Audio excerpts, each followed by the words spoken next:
जय हिंद दोस्तों, नमस्कार। स्वागत है आपका मेरे YouTube चैनल पंचायत की बातें पर। आज हम सीखेंगे ई ग्राम स्वराज पोर्टल पर हम प्रोग्रेस रिपोर्टिंग कैसे करें, उसके बाद एम एक्शन सॉफ्ट की जियोटैग की गई फ़ोटो को कैसे अप्रूव करें, मंथ बुक कैसे क्लोज करें, बैंक रिकन्सिलेशन कैसे करें, डे बुक क्लोज कैसे करें, पेमेंट वाउचर कैसे बनाएं, पेमेंट वाउचर को डिजिटल साइन कैसे करें, शुरू से लेकर लास्ट तक, मतलब किसी काम का पेमेंट की प्रक्रिया शुरू से लेकर लास्ट तक अपन समझेंगे।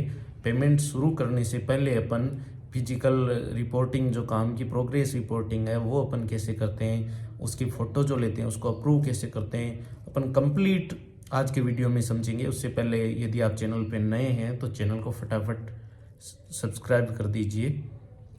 चलिए आगे बढ़ते हैं, सीखते हैं हम आज ई ग्राम स्वराज पर प्रोग्रेस रिपोर्टिंग से लेके पेमेंट करने तक संपूर्ण प्रक्रिया।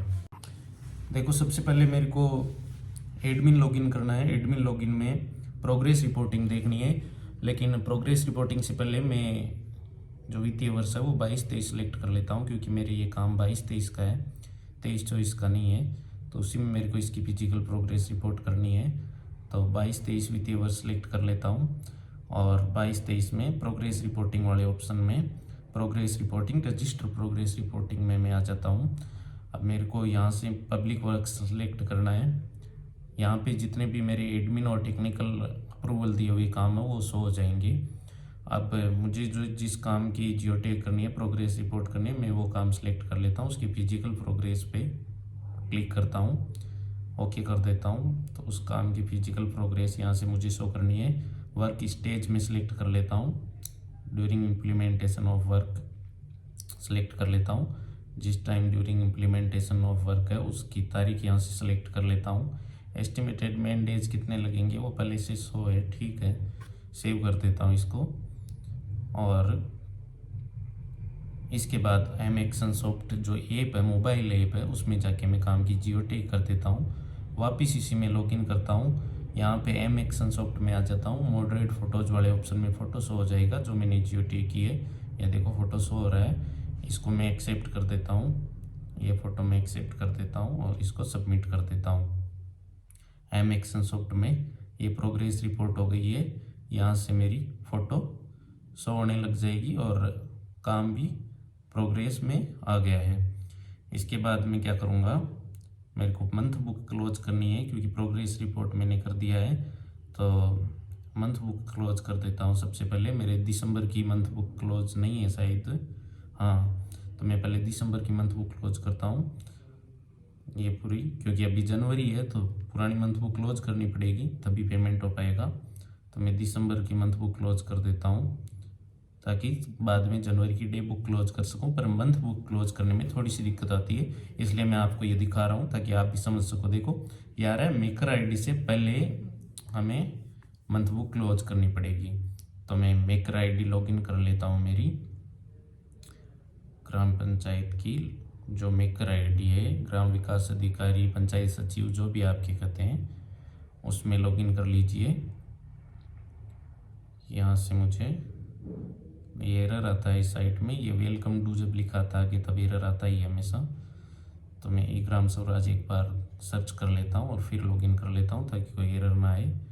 यहाँ से मैं मेकर आईडी मेरे को लॉगिन करनी है ताकि मैं डिजिटल साइन कर सकूँ महीने की लास्ट डेट को, क्योंकि मेकर आईडी से डिजिटल साइन महीने की लास्ट तारीख को करने पे ही आगे मंथ बुक क्लोज हो पाती है। तो पहले इसमें scheme wise day book close करनी पड़ेगी, दोनों स्कीम की मुझे, मैं ये सिलेक्ट करता हूँ यहाँ से। ये 31 तारीख की मैं पहले 14वां वित्त आयोग इसमें आ रहा है, उसकी मंथ बुक क्लोज कर देता हूँ। फिर 15 फाइनेंस कमीशन पीसी में शो हो रहा है, उसकी मैं मंथ बुक क्लोज कर देता हूँ। ये यहाँ पे 15 फाइनेंस कमीशन सेलेक्ट करता हूँ, इसकी डे बुक क्लोज हो गई। अब 31 तारीख की डे बुक क्लोज हो गई है। अब इसको मुझे डिजिटल साइन करना पड़ेगा यहाँ से। तो देखो मास्टर एंट्री में देखिए, डीएससी मैनेजमेंट में आ जाइए। डीएससी मैनेजमेंट में ये नीचे ऑप्शन आएगा sign month book file, sign month book file में आ जाइए। अपना डीएससी जो है वो अपने कंप्यूटर या लैपटॉप में लगा दीजिए और अप्लाई डिजिटल सिग्नेचर कर दीजिए इसको सिलेक्ट करके। यहाँ पे देखो आपको विंडो पॉपअप ओपन हुई है, शो नहीं हो रही होगी, इसमें मैं पासवर्ड डाल देता हूँ, ये आ गया, कन्फर्म साइन कर देता हूँ। ये 14th फाइनेंस कमीशन की साइन हो गई, 15वीं वित्त आयोग की भी मैं साइन कर देता हूँ। ये यहाँ पे पॉपअप हो रही है, वो आपको शो नहीं हो रही, मैं इसमें पासवर्ड डाल रहा हूँ और इसको सबमिट करना है यहाँ से। ओके, ये हो गया कन्फर्म साइनिंग। ये मेरी मंथ बुक साइन हो गई है। अब मैं क्या करूँगा, अब वापस जाऊँगा एडमिन आईडी में, और एडमिन आईडी में मेरे को क्या करना पड़ेगा, एडमिन आईडी में मेरे को भी बैंक रिकन्सिलेशन करना है। अभी मंथ बुक क्लोज हुई है, बैंक रिकन्सिलेशन हर मंथ बुक क्लोज के बाद करना ही होता है। तो ये भी प्रॉब्लम आती है, कई लोगों को समझ में नहीं आता, इसलिए मैं पूरा प्रोसेस डाल रहा हूँ इसमें।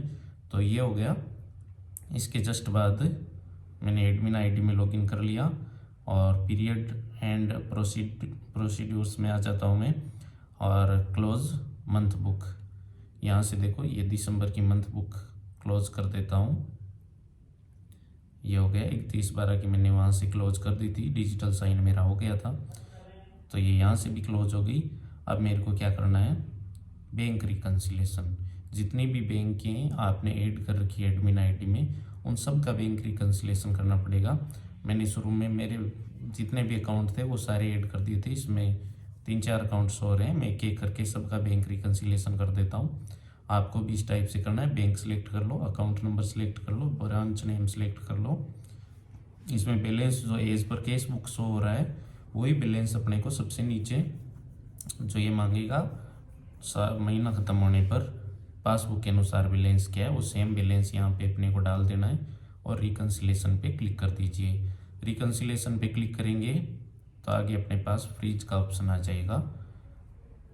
ये देखो ये फ्रीज का ऑप्शन आ रहा है, फ्रीज कर दीजिए। ये मैं फ्रीज कर देता हूँ यहाँ से। इस तरह से सारी बैंक जितने भी है सबका रिकन्सिलेशन हमें कर देना है। और रिकन्सिलेशन करने के बाद अब देखो मैं जनवरी में हूँ, अभी मेरे को जनवरी में ही पेमेंट करने हैं, तो उस तारीख तक की मेरे को क्या करनी पड़ेगी, डे बुक क्लोज करनी पड़ेगी। तो वापस पीरियड एंड प्रोसीड्यूर में आ जाइए, क्लोज डे बुक में आ जाइए, एक एक करके डे बुक क्लोज करनी है मेरे को। Day book to be closed, मतलब आज मैं 15 तारीख को पेमेंट कर रहा हूँ, तो 14 तारीख की जितनी भी डे बुक है मतलब वो क्लोज करनी पड़ेगी। तो मैं एक एक करके कर देता हूँ। ये 4 तारीख 3 तारीख की डे बुक क्लोज हो गई है, ये 4 की क्लोज कर देता हूँ। ये एक एरर आया है शायद कुछ, एक सेकंड वापस देख लेते हैं। ये देखो एरर आ रहा है कि आपको कोई ट्रांसफ़र अमाउंट रिसीव हुआ है पंचायत समिति से, उसको पहले अप्रूव कीजिए, तभी आगे की डे बुक आप क्लोज कर पाओगे। तो मैं वापस जाता हूँ यहाँ से मेकर आईडी में, मतलब जो सचिव की आईडी उसमें मेरे को जाना पड़ेगा, और इसमें देखो रिसिप्ट वाउचर में आ जाइए, ऐड कर दीजिए। यहाँ पे ट्रांसफ़र वाला जो है वो सिलेक्ट कर लेता हूँ मैं, फाइनेंशियल ईयर सिलेक्ट कर लेता हूँ। 23-24 में ये पेमेंट प्राप्त हुआ है मुझे। ये देखो ये दोनों वाउचर शो हो रहे हैं 4 तारीख की डेट के। ये मेरे को यहाँ से क्या करने पड़ेंगे, रिसिप्ट वाउचर बनाने पड़ेंगे। स्कीम कंपोनेंट सर्च कर लेता हूँ, ड्रॉप डाउन सर्च से मेजर एड बेसिक टाइड है, ये अपने आप इसमें ऑप्शन आते जाएंगे, ग्रांट सीन ऐड कर दो और इनको मैं कर देता हूँ सबमिट। अब यहाँ से मेरे को received in bank, received from agency select कर लेता हूँ, पंचायत समिति फड़ौदी से प्राप्त हुए हैं। यहाँ पे पर्टिकुलर में डाल देता हूँ सेकंड इंस्टॉलमेंट, ये मेरी दूसरी किस्त थी, सेकंड इंस्टॉलमेंट करके मैं लिख देता हूँ किस चीज़ का पैसा प्राप्त हुआ है। पर्टिकुलर में अपन डाल सकते हैं ताकि बाद में जब कभी भी ऑनलाइन केस बुक भी डाउनलोड करें तो अपन को आइडिया रहे। ये देखो वाउचर डेट यहाँ पुरानी शो हो रही है, ये मैं नहीं कर देता हूँ, जिस तारीख को वाउचर मतलब पेमेंट प्राप्त हुआ है वो तारीख कर देता हूँ यहाँ पे मैं 4 जनवरी 2024 को, और उसके बाद मैं इसको कर देता हूँ फ्रीज। ये हो गया, ऐसे करके मैं दोनों वाउचर फ्रीज कर दूँगा।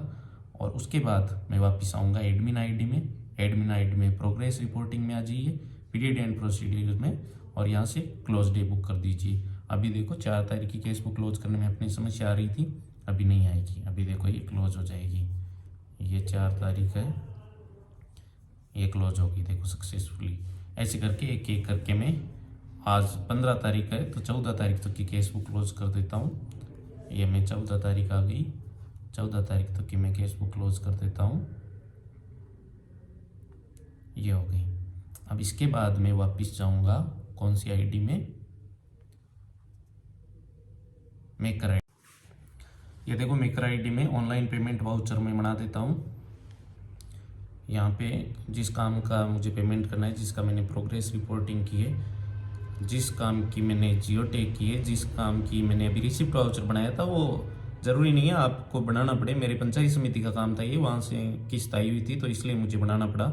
यदि आपके भी ऐसा होता है तो कर सकते हो, नहीं तो ज़रूरी नहीं है। ये प्रॉब्लम सब क्या है, मेरे बीच में आ गया इसलिए मैंने सोचा आपको भी मैं बता देता हूँ। ये मैं यहाँ से काम सेलेक्ट कर लेता हूँ, जिस काम की मुझे प्रोग्रेस ये पेमेंट करना है, ये काम मैंने सेलेक्ट कर लिया। स्कीम सेलेक्ट कर लेता हूँ, कौन सी योजना का पैसा है, ये अनटाइड का है, क्योंकि टाइड से अपन मुख्यतः सैनिटेशन ड्रिंकिंग वाटर के काम कराते हैं। यहाँ से मैं बेसिक ग्रांट अनटाइड सेलेक्ट कर लेता हूँ। मेजर हेड में यहाँ से मैं पंचायती राज प्रोग्राम सेलेक्ट कर लेता हूँ। पंचायती राज प्रोग्राम, ये आपको ड्रॉप डाउन मेनू शायद पूरा दिख नहीं रहा होगा। इसमें पूरे अलग अलग सारी योजनाओं के नाम आते हैं। इसमें ग्राम पंचायत प्रोग्राम ले लेता हूँ। इसमें any other location specific needs ले सकते हैं। अदर एक्सपेंडिचर लेके अमाउंट डाल दीजिए, जितने का आपको पेमेंट करना है, जितने का आपका बिल है। ये भी हम लेबर पेमेंट नहीं कर रहे हैं, मटेरियल पेमेंट कर रहे हैं। आप लेबर का करते हैं तो वो भी इसमें डाल सकते हो। लेबर का अलग वीडियो बना दूंगा, वैसे ज़्यादा दिक्कत नहीं है। पर ये यहाँ पे मैं मटेरियल का ही पेमेंट कर रहा हूँ, मैं सिलेक्ट कर लेता हूँ। और ये वाउचर की डेट ऑटोमेटिक आ रही है, पर्टिकुलर में मैं डाल देता हूँ मेरे समझने के लिए कि ये वाउचर किस चीज़ का था। ये जो काम का नाम है मैं वो हल्का फुल्का इसमें लिख देता हूँ ताकि मुझे आइडिया रहे ये जो पेमेंट वाउचर बनाया था ये किस काम का था। तो ये मैं लिख देता हूँ यहाँ पे। और उसके बाद मोड ऑफ पेमेंट में PFMS अपने को सिलेक्ट करना है। डिटेल्स में बैंक अकाउंट, ये अपना जो पंचायत का बैंक अकाउंट है वही यहाँ से सिलेक्ट होगा, वो मैं सिलेक्ट कर देता हूँ। टू होम पेड में यहाँ देखो, यहाँ आप लेबर ले सकते हो। लेबर का पेमेंट है तो यहाँ से आपको अलग अलग लेबर और उसका अमाउंट डालना पड़ेगा। यदि एजेंसी को कर रहे हैं तो यहाँ से अपन एजेंसी सिलेक्ट कर लेते हैं। लेबर के लिए यहाँ रेजिडेंट का ऑप्शन आता है और एजेंसी के लिए यहाँ एजेंसी का ऑप्शन आता है। यदि आप लेबर पेमेंट कर रहे हो तो ये जो एजेंसी यहाँ से सिलेक्ट किया, यहाँ पे आप क्या सिलेक्ट कर सकते हो, यहाँ पे रेजिडेंट सिलेक्ट करके अलग अलग लेबर का यहाँ अपन सारा पेमेंट ऐड कर सकते हैं। लेकिन यहाँ पे मैं एजेंसी को कर रहा हूँ, ये एजेंसी का मैंने पेमेंट ऐड कर दिया। यहाँ पे टैक्स कोई है तो आप डाल सकते हैं, यहाँ पे डिटेल ऐड कर सकते हैं, नहीं तो सबमिट कर दें और फ्रीज कर दीजिए वाउचर को। इसी तरह आपके जितने भी वाउचर है 1 2 3 4 वो अलग अलग ऐड करके आप फ्रीज कर दें। मैं आपको यहाँ पे अगला और एक वाउचर है वो दिखा रहा हूँ क्योंकि ये अनटाइड का था। टाइड में थोड़ा सा वो जो स्कीम के बाद सिलेक्ट करना होता है अपने को किस मद का पैसा है, उसमें थोड़ी दिक्कत रहती है। तो ये मैंने टाइड सेलेक्ट कर लिया। अब यहाँ से जो हेड सेलेक्ट करने हैं इसमें थोड़ी दिक्कत आती है, तो ये देख लो, समझ लो। टाइड में वाटर सप्लाई एंड सैनिटेशन अपने को सिलेक्ट करना है, फिर अदर एक्सपेंडिचर सेलेक्ट कर लीजिए, फिर ये एनी अदर लोकेशन वाला सिलेक्ट कर लीजिए, फिर अदर एक्सपेंडिचर जितने अमाउंट का पेमेंट करना है वो आप यहाँ पे डाल दीजिए। ये थोड़ा सा फ़र्क था इसलिए मैंने ये बीच में ये भी डाल दिया ताकि किसी को यदि समस्या आ रही हो टाइड वाला पेमेंट करने में तो वो नहीं आए। अमाउंट डाल के यहाँ पे भी अमाउंट डालना पड़ेगा मेरे को, जनरल में एक्सपेंडिचर अमाउंट जनरल इधर भी डालना पड़ेगा और इसको सबमिट कर दीजिए। इसके बाद सेम प्रोसेस है, पर्टिकुलर में डाल के सेव कर दीजिए। और फिर इसके बाद मेरे को करनी पड़ेगी डे बुक क्लोज, क्योंकि मेरे को जो वाउचर बनाने थे पेमेंट वाले वो बना दिए। Scheme wise day book close कर दीजिए। जितनी भी मतलब आपके यहाँ पे स्कीम्स हो रही है वो दोनों डे बुक क्लोज करनी पड़ेगी। मेरी 14th और 15th पे कमीशन, फाइनेंस कमीशन दोनों शो हो रही है, तो मैं इनको दोनों को क्लोज कर देता हूँ। Scheme wise day book close वाले ऑप्शन में ये सारा अपने मेकर आईडी में आएगा। तो यहाँ से मैं ये होगी डे बुक क्लोज। इसके बाद ऑप्शन है डिजिटल साइन करने का, तो मैं यहाँ से इसको साइन कर देता हूँ। मास्टर एंट्री में डीएससी मैनेजमेंट का ऑप्शन है, इसमें आ जाइए sign month book file, sign month book file नहीं, माफ़ कीजिएगा, sign approved EPO, sign approved EPO से होगा ये साइन अप्रूव्ड ईपीओ। और आजकल नया सिस्टम ऐड कर दिया, ओटीपी जा रहा है मेरे मोबाइल में और ईमेल में, दोनों में सेम ही ओटीपी लगा दीजिए आप, ये मान लेता है, इसको कोई दिक्कत नहीं है। इससे एक ओटीपी लगा दीजिए, मोबाइल या ईमेल वाली कोई सी, वो मैंने यहाँ ऐड कर दी। अब ये देखो सोने लगे वाउचर जो मैंने बनाए हैं, पेमेंट वाउचर। अब इनको मैं सिलेक्ट करके, दोनों को एक एक सिलेक्ट करना है मुझे, और यहाँ से मैं सिलेक्ट कर लेता हूँ और इसको पेमेंट कर देता हूँ। अप्रूव, एक्शन में अप्रूव करना है और अप्लाई डिजिटल सिग्नेचर कर दीजिए। यहाँ पे ये पॉपअप विंडो शो हो रही है, इसमें मैं पासवर्ड डाल देता हूँ, आपको शायद शो नहीं हो रही होगी स्क्रीन पे। कन्फर्म साइनिंग कर दीजिए, ये यहाँ से एक शो हो गई, इसी तरह दूसरी कर दीजिए। पेमेंट वाउचर अपनी आईडी से हो गया। सरपंच की आईडी जो है, चेकर आईडी है, उसमें चले जाइए, सरपंच प्रधान आपके जो भी बोलते हैं, इसमें देखो अपन आ जाते हैं मास्टर एंट्री में, डीएससी मैनेजमेंट में आ जाओ और यहाँ से साइन अप्रूव्ड ईपीओ पे क्लिक कर दीजिए। यहाँ भी ओटीपी जाएगा, सरपंच या प्रधान जो भी है उसके ईमेल पे वो ओटीपी डाल दीजिए। ओटीपी डालने के बाद आपको इस तरह से शो हो जाएगा पेमेंट वाउचर, इसको सिलेक्ट करो, सेम ही प्रोसेस है, अप्रूव करो और डिजिटल साइन अप्लाई कर दो। इसको अप्रूव डिजिटल साइन अप्लाई कर दो, आपको शो नहीं हो रहा पॉपअप। मैं इसमें पासवर्ड डाल देता हूँ, सरपंच साहब की जो डीएससी है वो लगा के, और इसको मैं कर देता हूँ कन्फर्म साइनिंग। ये हो गया पूरा प्रोसेस पेमेंट करने का। और ये देखो ये पेमेंट हो गया है क्या, ये चेक करने के लिए मैं आपको दिखा देता हूँ। इसी में सरपंच साहब की आईडी में भी शो हो जाएगा, वाउचर ट्रांजैक्शन में पेमेंट वाउचर है, व्यू पीएफएमएस स्टेटस में देख लो। ये देखो सबसे पहले ऊपर ये मैंने आज जो वाउचर बनाए ये दोनों शो हो रहे हैं, और लास्ट में देखो ये लिखा रहा है इनिशिएटेड, मतलब अभी पेमेंट स्टेटस इनिशिएटेड हो गया है। Thank you.